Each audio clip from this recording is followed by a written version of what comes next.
Did you know there are at least 5 types of innovation? So if you're blaming your people's lack of creativity for the absence of innovation in your organization, make sure first that you're talking about the same thing.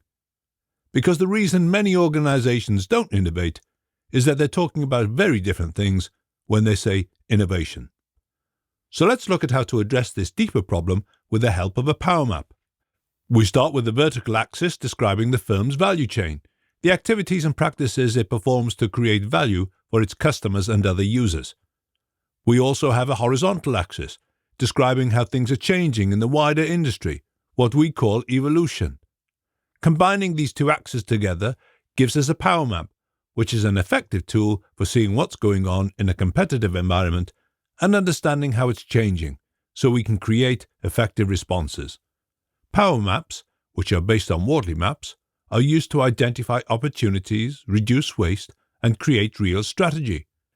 In this video, we're going to focus on how to identify opportunities by understanding what type of innovation your organization should be focused on. Anything on the left-hand side of a power map is uncharted. It's different, new, exciting, and a potential source for future value.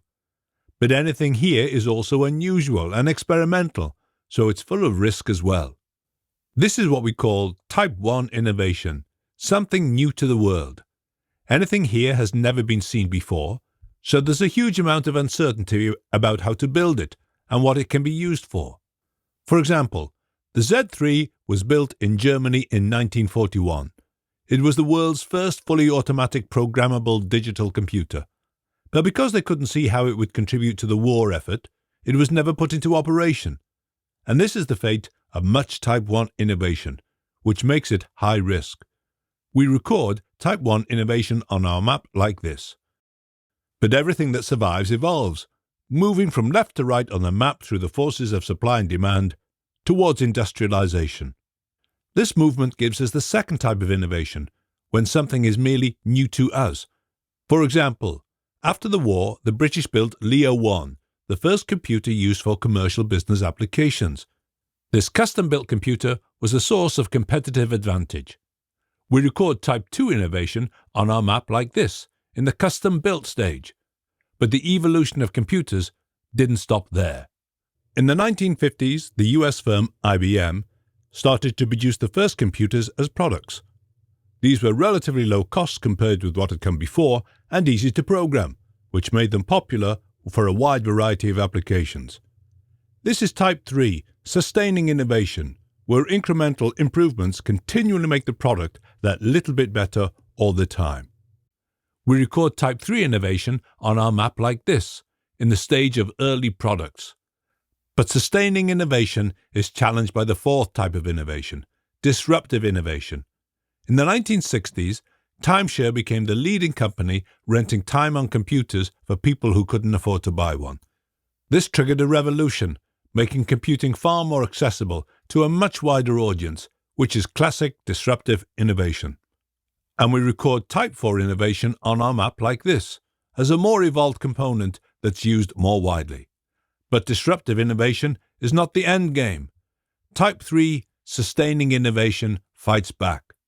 IBM became the leading provider of cheaper, easy-to-deploy, commodity-like servers from the 1980s. They even managed to convince people that no one gets fired for buying IBM.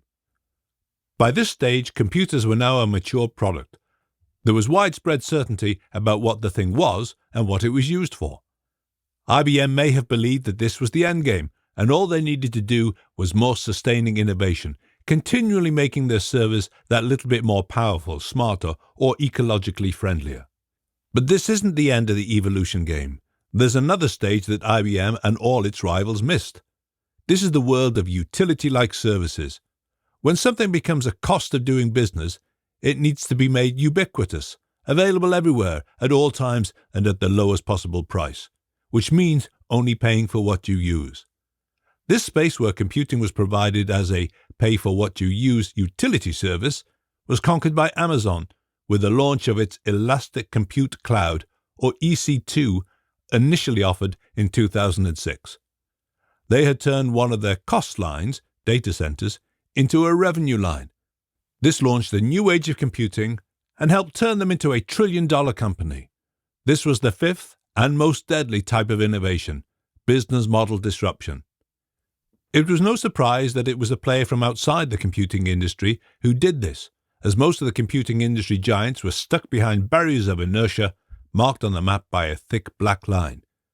These players were fighting evolution, which is a losing game, because if you don't create the next version of your product, in other words innovate, then someone else will. This is how innovation drives evolution in every industry. Like computers, electricity was once a thing of wonder, but it too evolved, becoming the utility service we use today without even noticing it's there. The same goes for practices, like accounting, which were once a revolutionary breakthrough in management.